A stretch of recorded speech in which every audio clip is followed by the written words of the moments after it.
You're listening to the Behind the Scenes Podcast Diary, episode number 13.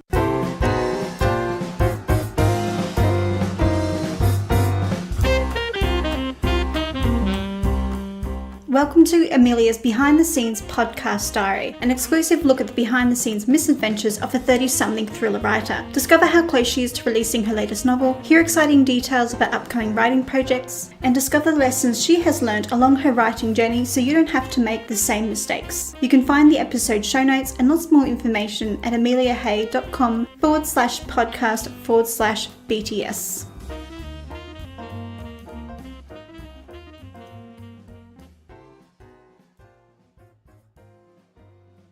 Hello writers! At the start of January I shared my revision plans for my thriller novella Missing. It's been a month since that show, so I've decided to record this revision update where I will break down what I achieved as well as 4 lessons learned over the first 3 weeks of revising a novella. Later in this episode I have an exciting announcement for an upcoming episode of the podcast and a super fun new segment of the show, so let's get started.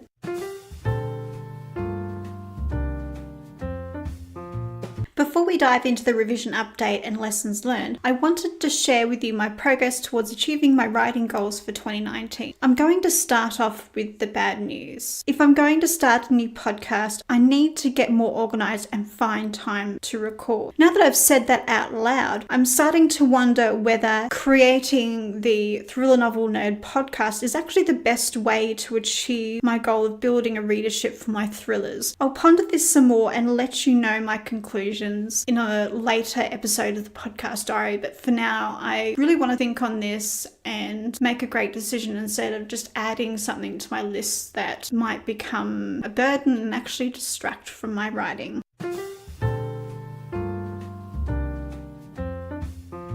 And now for the good news. I've hit my consistency goal for this podcast, even though I had a minor tech hiccup and ended up releasing 2 episodes in 1 week. This is considered a success because I pushed through and made a better choice instead of accepting that I was now behind in my schedule and simply updating my content calendar accordingly. So I've made some progress and learned from previous mistakes. That was until last week where I left the recording of my podcast episode until the last minute. My husband had a day off, which meant I couldn't record a podcast episode last week. However, I did consider changing the day of my podcast from Thursday to Monday, but then I decided to release 2 episodes this week and just stick to Thursday. Changing the day that my podcast has been released would require me really to let you know about that, and the only way I would do that would be to release a special announcement show, and that would sit permanently in the podcast feed forever. So someone would find that a year from now and be really confused by the content of that show because it would no longer be relevant. And I need to keep in mind that my podcast is evergreen. I'm also on track with my reading goal and read 3 thriller novels in January. And I'm also towards the end of a novel, which means I'm almost 1 book ahead of schedule. And this will leave me room just in case I fall a bit behind and I'm no longer trying to catch up, because my reading goal this year is so much bigger than last. It is significantly bigger, and at least last year I had room to slack off a bit and I could catch up, whereas this year I feel like I may not be able to catch up if I fall behind. In March last year I dropped the ball with this weekly newsletter I was doing with the Authorpreneur blog. I called it the Weekly, and it was essentially a weekly writing tip email I would send out to the subscribers. So last Monday, as I was listening to the most recent episode of the Creative Pen podcast, which was conveniently about email marketing, I decided that I was going to start this weekly email again. Because I took action immediately, the weekly writing tip email will be sent out every Monday morning at 7 a.m. Eastern Standard Time. While we're on the topic of email marketing, last Friday I wrote, edited and scheduled my first ever behind the scenes author update email. I've decided that this email will be released on the last Wednesday of every month at around 8 p.m. GMT. I guess the reason why I've just chosen the time is just to give myself a deadline, so I'm doing something consistently so I don't have to think about it too much. I just craft the email and then it just gets sent out at that time, and it's just something I usually do. I'm trying to create habits around what I do.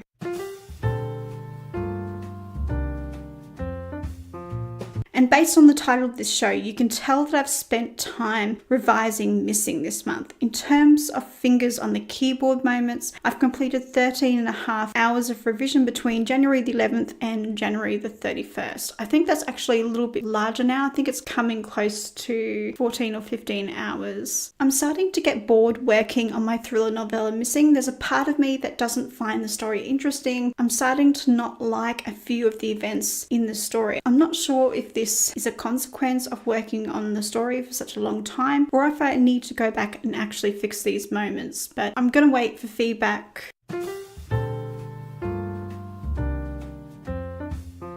While we're on the topic of getting my thrillers ready for publication, I'm still undecided as to whether I want to publish Missing and Silence as a James Lalonde prequel series or duology and keep Immunity as a first in a new series featuring the protagonist James Lalonde, or include the prequel novels and Immunity as one series. The reason for my dilemma is because Immunity has a different dynamic to the prequel novels and the rest of the series from Immunity onwards. Between Silence and Immunity, James moves to New York and starts working at an international circulated newspaper. I obviously need to figure this out before I hit publish, so I'll keep you updated on my decision and further thoughts on this issue.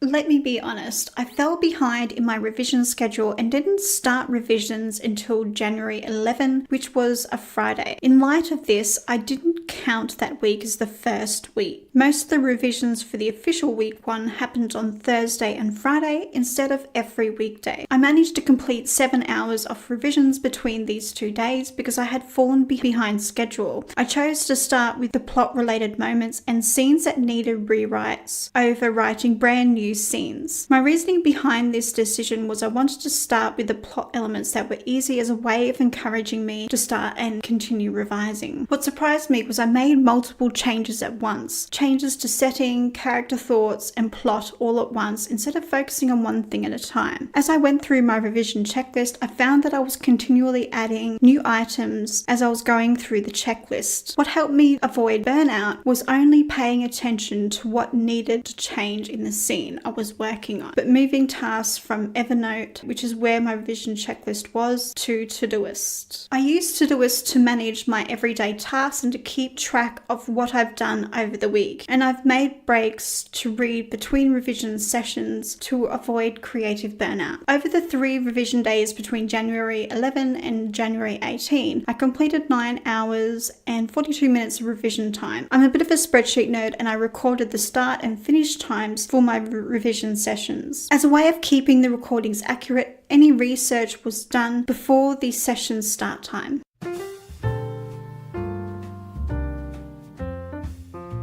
My focus for week 2 was a little different. I ended up revising Missing on Thursday. On Thursday, I added an extra 2,000 words to my word count by writing 3 new scenes. These new scenes were outlined, then added to my outline because I was unhappy with the level of realism in my story. After writing each scene, I performed line edits because I wanted to achieve a more polished, revised draft. As I wrote these scenes, I did research as needed, but this was not included in the timed writing sprints, but the line editing was included. So for week 2, I spent 3 hours and 45 minutes revising Missing with breaks in between writing sessions.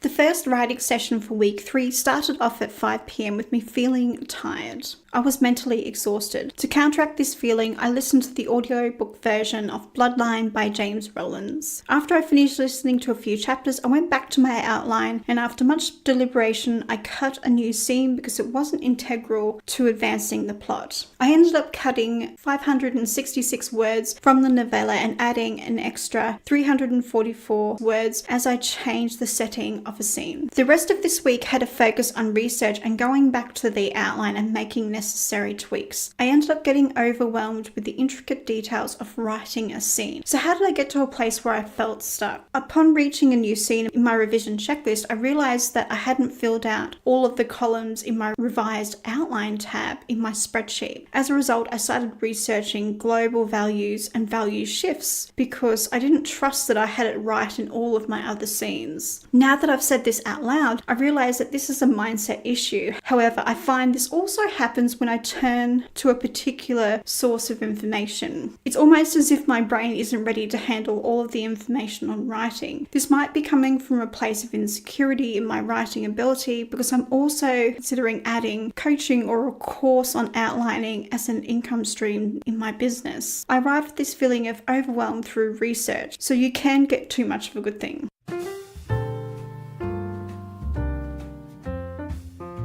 I want to make this behind the scenes diary beneficial for you, and I don't want it to be all about me and my experiences. There's nothing wrong with that, but I wanted to make it easier for you to get value from this update. With that in mind, I have to raise an important question. So what are the most significant takeaways from my first 3 weeks of revising missing? Lesson number 1, I didn't revise every day. For some reason, I planned on revising 5 days a week, and things didn't work out that way. But all of the revision hours that I completed were done over 7 days. I found that even though I didn't perform as expected, I was still productive. This led me to wonder if I'm being unrealistic by expecting me to write or revise every day. I guess this is the thing, because you're constantly told in order to be successful, you need to treat writing as a career. You need to be professional, and being professional means you have to write every day. And I'm starting to think, I don't think that's necessarily true. I think that's too simplistic.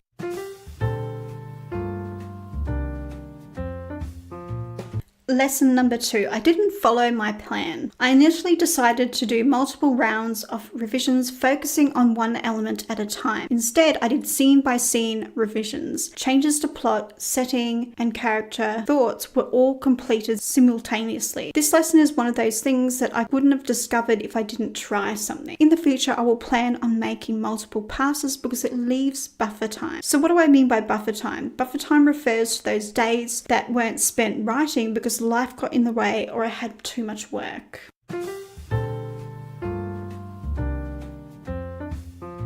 Lesson number 3, I needed to allow time for research. This was the one thing that I didn't account for in my revision checklist, and that was further research. A few months ago, I was fixating on the lack of realism in my thrillers regarding a journalist searching for evidence. I now realize that I have to look into a bit of police procedure in the United Kingdom, and it's something I have to include. There's no way I can't get around this. I now realize that I didn't allow enough time for research, which will mean that I need to push back my publishing deadline. There's a part of me that thinks I can just put my head down and cram everything in and try to get it all done by the due date, but I also want to be mindful of burnout because I have other books I want to write this year.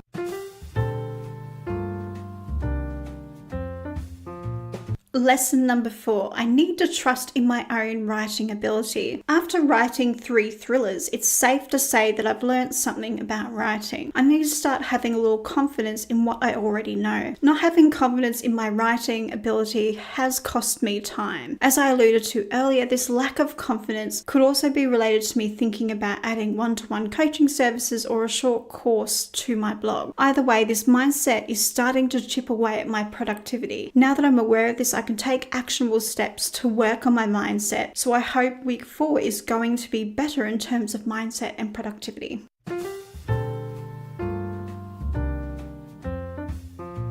Are you about to start revising your novel? Or are you currently revising a story? I want to hear from you. Come on over to the show notes at ameliahay.com/BTS013 and share your experiences with revision in the comments section, or alternatively, you can tweet me at writeradhay, and that's Hay.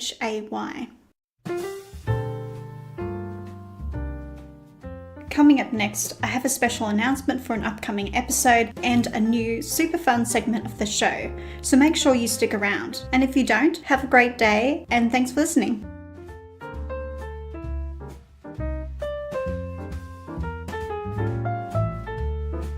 Thank you for sticking around to the other side of the behind the scenes podcast diary. I really appreciate you being here. In other exciting news, I've received my first ever podcast review. For the longest time, I was avoiding asking for reviews out of a fear of finding out that I basically suck. As a result, I'm starting to feel like a proper podcaster. I realize that's a bit crazy considering I've released 35 episodes and this one is technically number 36. So let's just say that when I received the review via email, that I was embarrassingly happy. In fact, it made my week.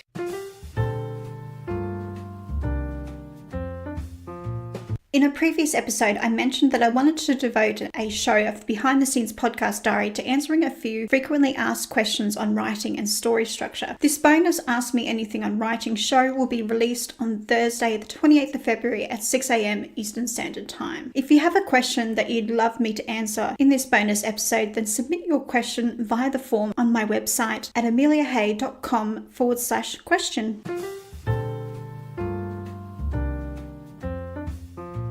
The blog comment of the week comes from Gary, who commented on the previous show on how to write the hero at the mercy of the villain scene. He said, "Enjoying the podcast. I'm listening on the Stitcher platform. Great overview of story structure. I like your take on it. For me, I separate the hero of the mercy of the villain and the speech in praise of the villain from the all is lost and final confrontation scenes. The last two are very important to the climax of, I think, any story. The first two, though, tend to be more genre-specific, as you mentioned, and don't have to come at the end. In Conan the Barbarian, the Secret of the Steel's speech and the Tree of the Woe scene actually set up the Dark Knight moment. But in Star Wars, those scenes don't happen until the very end. The one moment where Luke and Vader finally interact. Whatever serves the story, I guess." Thank you for listening to the show, Gary. I love how you added to the podcast episode by sharing more examples of the plot point in action.